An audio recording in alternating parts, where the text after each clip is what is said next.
welcome to the show. I am your host, Tracy Timm, and you are watching the Nth Degree TV, the place to be to take your career from stuck to unstoppable. If you want to love what you do and make absolute bank doing it, then you have come to the right place. This week we're wrapping up a series of lessons I was granted as I completed one of the most challenging events of my life. In case you missed it, I participated in an event called 29029, otherwise known to challenge participants as Everesting. 29029 founder Jesse Itzler created this one-of-a-kind endurance event to test your mind, body, and soul.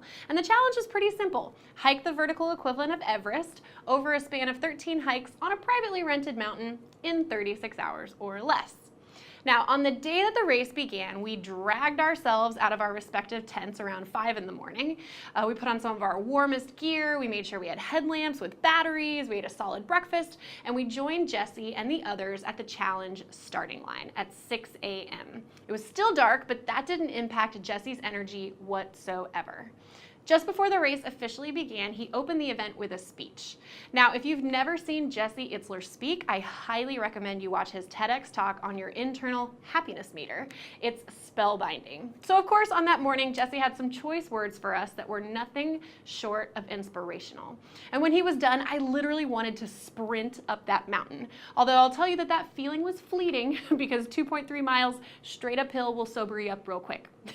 But what really got me about Jesse's speech was the message. He told us specifically to focus on the task at hand for the next 36 hours. We weren't business owners or parents. We didn't have any other responsibilities, no emails to send, no phone calls to take. For the next 36 hours, our one and only job was to climb.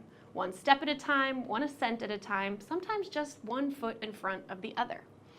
Now, I didn't think about the impact that this had on me at the time. I was pretty much like, well, duh, this is what we signed up for. Duh.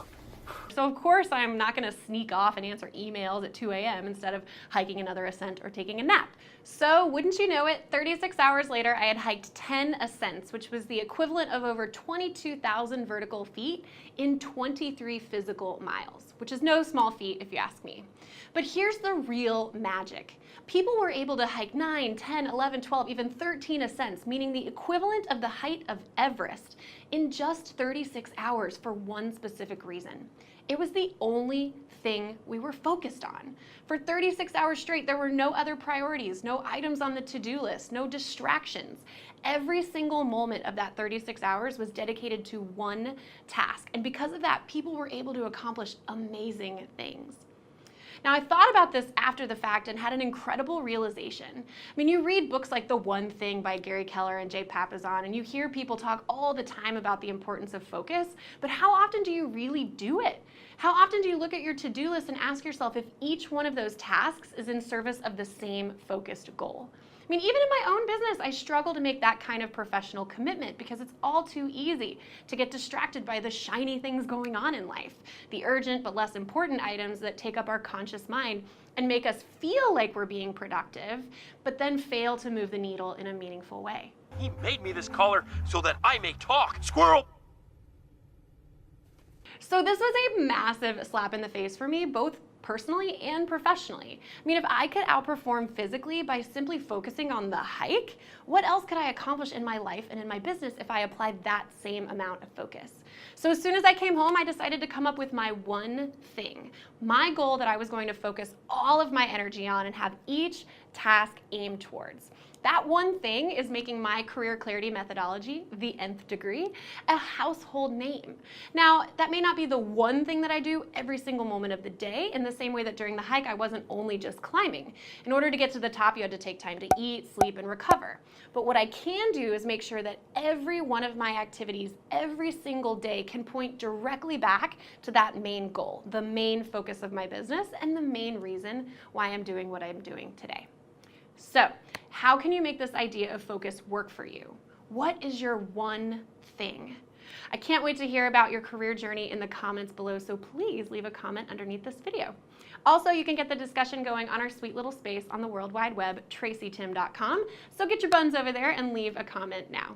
While you're there, make sure that you take advantage of our 2 new Career Clarity resources. On our homepage, you can sign up for a free webinar on jumpstarting your career, or you can download our free Career Clarity Starter Kit.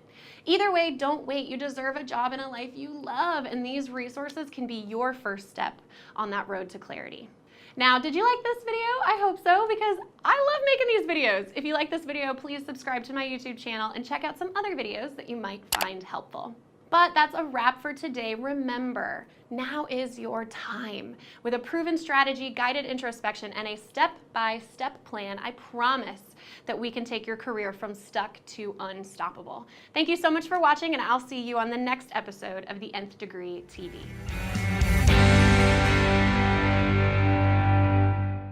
I don't know what to say. Oh my god, I never saw Rent. What am I doing? I was Joanne in Rent, like What? a long time ago, Oh, wow. yeah.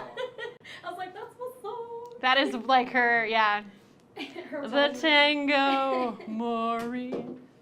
The tango, Maureen. Alright, My we're best friend was recording. Mark, and it was much fun to do that song with him. Check 1, 2, 3. So here's what I'm gonna do.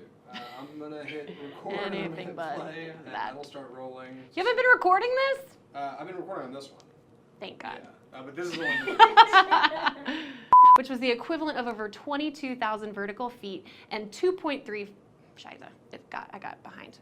Shiza.